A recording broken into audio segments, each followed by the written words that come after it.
Hi guys, welcome back to our channel. Guys, మన channel cricket సంబంధించిన ప్రతి చిన్న అప్డేట్ మన ఛానల్లో రెగ్యులర్ వస్తుంటాయి. ఇంకా మన ఛానల్ సబ్స్క్రైబ్ చేసుకోకపోతే గైస్ వెంటనే సబ్స్క్రైబ్ చేసుకోండి అండ్ పక్కన బెల్ ని యాక్టివేట్ చేసుకోండి. అండ్ అదే ఇంకా మన వీడియో లైక్ చెప్తే గైస్ వెంటనే లైక్ చేసి మన వీడియోలోకి తింటారు. గైస్ తప్పకుండా లైక్ చేయండి. లైక్ చేస్తే మన వీడియో మార్కర్కి ఫాస్ట్ రీచ్ అవుతుంది. అండ్ హైప్ చేయడం కూడా మర్చిపోకండి. ఇక ఇండియా వర్సెస్ సౌత్ ఆఫ్రికా ఈ టెస్ట్ మ్యాచ్ మాత్రం మన టీంలకి చాలా ఇంపార్టెంట్ మ్యాచ్ అని చెప్పుకోవచ్చు. ఆల్రెడీ ఫస్ట్ మ్యాచ్ మనం ఓడిపోయినాం. చాలా డిసప్పాయింట్ చేసింది మనోళ్ళు. బట్ మన ప్లేయర్స్ తప్పైతే ఏం లేదు. అలాంటి ర్యాంక్ టర్నర్స్ పైన ఆడడం అనేది చాలా కష్టం అని చెప్పుకోవచ్చు.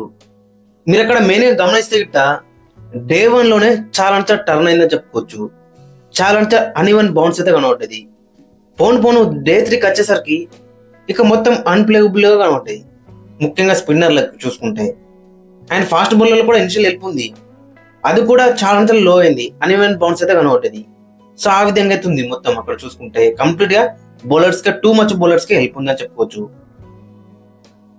సో కాబట్టి మెయిన్ గా చూసుకుంటే ఈ సెకండ్ మ్యాచ్ వచ్చేసి ఖచ్చితంగా ఫోకస్ అంతా పిచ్ పైన ఉంటది అండ్ గౌతమ్ గంభీర్ పైన ఉంటది. ఒకవేళ గిట్ట ఈ మ్యాచ్ గిట్ట మన టీం ఓడిపోయింది అనుకో, ఇక విమర్శలు అయితే చాలా వస్తాయని చెప్పుకోవచ్చు గౌతమ్ గంభీర్ పైన. సో ఇతను అవసరం లేదు, టెస్ట్ ఫార్మాట్ కి ఇతను అవసరం లేదు కోచ్ కానీ. ఓన్లీ T20 ఓడిఐకి ఉంటే సరిపోతుంది.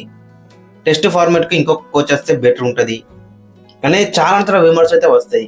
100% విమర్శలు అయితే వస్తాయి. మేబీ చెప్పచ్చు మరి టెస్ట్ లో ఒక్కొక్క కోచ్ ఉండొచ్చు అండ్ మిగతా ఫార్మాట్స్ కి ఒక్కొక్క కోచ్ ఉండే అవకాశం కూడా కనబడుతుంది. అవన్నీ కూడా ఈ మ్యాచ్ పైన ఆధారపడి ఉంటాయి. ఒకవేళ ఈ మ్యాచ్ గెలిచిందనుకో నో ప్రాబ్లం, సిమ్ సజావిగా సాగుతాయని చెప్పుకోవచ్చు. బట్ ఒకవేళ ఈ మ్యాచ్ గిట్ట ఓడిపోయింది అనుకో, మరి కోచ్గా కంటిన్యూ అవడం అనేది చాలా కష్టం అని చెప్పుకోవచ్చు. ముఖ్యంగా టెస్ట్ ఫార్మాట్ లో చూసుకుంటే టెస్టులో కూడా అతను వచ్చినప్పటి పెద్దగా మనకి రికార్డ్స్ ఏం కనబడతలేవు. ఒక ఇంగ్లాండ్ లో మనం చూసుకుంటే 2-2 డ్రాతోనైతే వచ్చిళ్ళు. అది మినేస్తే గిట్ట చాలా డిసప్పాయింట్మెంట్ కనబడుతుంది మనకి. సో కాబట్టి ఈ మ్యాచ్ అనేది చాలా ఇంపార్టెంట్ అని చెప్పుకోవచ్చు గౌతమ్ గంభీర్కి. సో కాబట్టి మరి ఎటువంటి పిచ్ ఇస్తారనేది ఇంట్రెస్టింగ్ కనబడుతుంది. ఇక ఈ మ్యాచ్ కి మన టీంని కాంబినేషన్ ఒకసారి చూసుకుంటే ఓపెనర్స్ వచ్చేసి యశస్వి జైస్వాల్ అండ్ కేఎల్ రాహుల్. గత మ్యాచ్ లో చూసుకుంటే మరి యశస్వి జైస్వాల్ 2 innings లో కూడా టూ మచ్ అంటే డిసప్పాయింట్ తీసిండు. ఫస్ట్ ఇన్నింగ్స్ లో 12 కొట్టిండు 27 బాళ్లలో. సెకండ్ ఇన్నింగ్స్ లో డక్అవుట్ అయిండు. మరి ఈ మ్యాచ్ లో ఏ విధంగా కంబ్యాక్ చేస్తారన్నది చాలా ఇంట్రెస్టింగ్ కనబడుతుంది. ఇక మరోవైపు కేఎల్ రాహుల్ ఫస్ట్ ఇన్నింగ్స్ లో 39 runs అయితే స్కోర్ చేసిండు. ఇక పెద్ద నాకు వస్తుంది అనుకున్నాం, ఎందుకంటే అక్కడ 119 balls అయితే తీసుకున్నాడు. మంచి క్రీజ్ లో సెట్ అయ్యిండు. బట్ కొంచెం డిసప్పాయింట్ చేసిండు. దాన్ని పెద్ద కింద అయితే కంటిన్యూ చేయలేకపోయిండు. ఇక సెకండ్ ఇన్నింగ్స్ లో కూడా 1 run మాత్రం కొట్టిండు. సో కాబట్టి ఇద్దరు ఓపెనర్స్ దగ్గర ఈ మ్యాచ్ లో బిగ్ నాక్స్ అయితే ఎక్స్పెక్ట్ అయితే ఎత్తున్నాం. మరి ఏ విధంగా రాణిస్తారు అనేది ఇంట్రెస్టింగ్ కనబడుతుంది. ఇక నెంబర్ 3 లో చూసుకుంటే వాషింగ్టన్ సుందర్ ఈ మ్యాచ్ లో కూడా నెంబర్ 3 లోనే కంటిన్యూ అయ్యే అవకాశం అయితే మనకి ఎక్కువ కనబడుతుంది. గత మ్యాచ్ లో చూసుకుంటే డీసెంట్ గా రాణించిన చెప్పుకోవచ్చు. బట్ సింగిల్స్ పైన ఎక్కువ ఫోకస్ అయితే చేయలేకపోయిండు. టూ మచ్ డిఫెన్స్ లోకి వెళ్ళిందని చెప్పుకోవచ్చు. మరి ఈ మ్యాచ్ ఏ విధంగా రాణిస్తున్నది ఇంట్రెస్టింగ్ కనబడుతుంది. ఇక 4 లో చూసుకుంటే శుభ్మన్ గిల్ కి ఇంజురీ అయింది. సో కాబట్టి సాయి సుదర్శన్ అక్కడ ఆడే ఛాన్స్ అయితే మనకి ఎక్కువ కనబడుతుంది. బట్ ఇక్కడ మనకి ప్రాబ్లం వచ్చేసి ఏంటంటే టూ మనీ లెఫ్ట్ హ్యాండర్స్ అయితే అవుతున్నారు అని చెప్పుకోవచ్చు. నెంబర్ 2 లో యశస్వి జైస్వాల్, నెంబర్ 3 లో వాషింగ్టన్ సుందర్, నెంబర్ 4 లో చూసుకుంటే సాయి సుదర్శన్, నెంబర్ 5 లో రిషబ్ పంత్, నెంబర్ 6 లో రవీంద్ర జడేజా అండ్ నెంబర్ 7 లో ఒకవేళ అక్షర్ పటేల్ ఆడితే అక్షర్ పటేల్ కూడా లెఫ్ట్ హ్యాండరే. సో కాబట్టి మనకు అందరు కూడా లెఫ్ట్ హ్యాండర్సే కనబడుతున్నారు. అపోజిట్ టీంలో చూసుకుంటే హార్మర్ ఉన్నాడు, సైమన్ హార్మర్. చాలా అతను బెటర్ బౌలింగ్ అయితే ఇస్తున్నాడు. బట్ మనకు అక్కడ వేరే ఆప్షన్స్ కూడా కనబడతలేవు. స్కోర్లో కూడా వేరే ప్లేయర్స్ అయితే లేరు. అక్కడ కరుణ్ నాయర్కి మేబీ ఛాన్స్ అయితే బెటర్ అయితే ఉండదు, లేదంటే రుతురాజ్ గైక్వాడ్కి ఛాన్స్ అయితే బెటర్ అయితే ఉండదు. కరుణ్ నాయర్ డొమెస్టిక్ లో చూసుకుంటే రీసెంట్ గా జరుగుతున్న రంజీ ట్రోఫీలో 73 ఉంది, 174, 233 అండ్ 95. సో కాబట్టి చాలా మంచి ఫామ్ లో అయితే ఉన్నాడు. అతనికి మరొక ఛాన్స్ అయితే బెటర్ అయితే ఉండేది.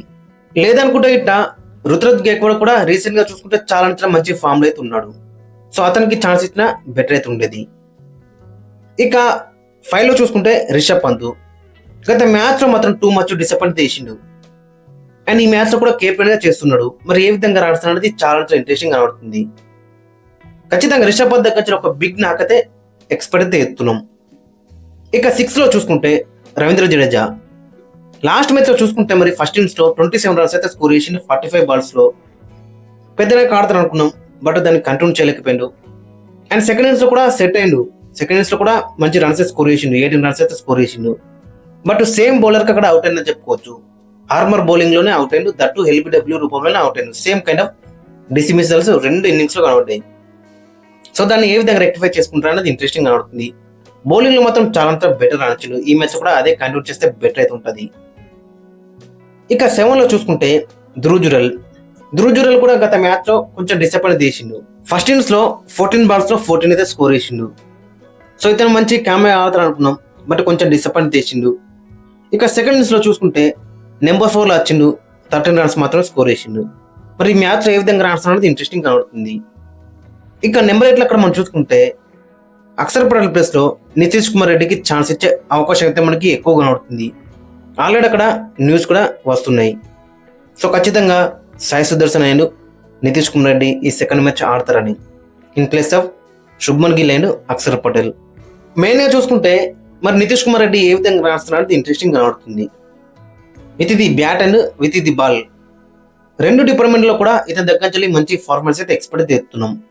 మరోవైపు అక్షర్ పటేల్ కూడా గత మ్యాచ్ లో చూసుకుంటే బ్యాటింగ్ లో కానీ బౌలింగ్ లో కానీ 2 డిపార్ట్మెంట్ లో కూడా మంచిగా రాణించాడు. సో కాబట్టి మరి అక్షర్ పటేల్ ఆడతారా నితీష్ కుమార్ రెడ్డి ఆడతారా అనేది కొంచెం ఇంట్రెస్టింగ్ కనబడుతుంది. ఇక ఫాస్ట్ బౌలింగ్ లో చూసుకుంటే బుమ్రా అండ్ సిరాజ్ కంటిన్యూ అవుతారు. గత మ్యాచ్ లో చూసుకుంటే బుమ్రా మాత్రం చాలా బెటర్ బౌలింగ్ తీసిండు. దట్టు ఆ ర్యాంక్ టర్నర్ లో కూడా 5 వికెట్ తీసిండు ఫస్ట్ ఇన్నింగ్స్ లో చూసుకుంటే. సో కాబట్టి ఈ మ్యాచ్ కూడా అదే కంటిన్యూ చేస్తే బెటర్ అయితే ఉంటుంది. అండ్ సిరాజ్ కూడా చాలా బెటర్ బౌలింగ్ తీసిండు గత మ్యాచ్ లో. ఫస్ట్ ఇన్నింగ్స్ లో 2 క్రూషియల్ వికెట్లు తీసుకున్నాడు, సెకండ్ ఇన్నింగ్స్ లో కూడా 2 క్రూషియల్ వికెట్లు తీసుకున్నాడు. సో ఇద్దరు ఫాస్ట్ బౌలర్స్ గత మ్యాచ్ లో చాలా బెటర్ బౌలింగ్ తీసిండు. ఈ మ్యాచ్ కూడా అదే కంటిన్యూ చేస్తే బెటర్ అయితే ఉంటుంది. ఇక ఫైనల్ గా ప్లేయింగ్ లో అక్కడ మనం చూసుకుంటే KL Rahul, SSC Jaiswal opening లో బర్లకు దిగుతారు. 3 లో సాయి సుదర్శన్, 4 వాషింగ్టన్ సుందర్, లేదంటే 4 లో సాయి సుదర్శన్ ఆడతారు. 5 లో రిషబ్ పంత్, 6 లో రవీంద్ర జడేజా, 7 లో ధ్రువ్ జురెల్, 8 లో నితీష్ కుమార్ రెడ్డి, 9 లో కుల్దీప్ యాదవ్, 10 లో జస్ప్రీత్ బుమ్రా అండ్ 11 లో మొహమ్మద్ సిరాజ్.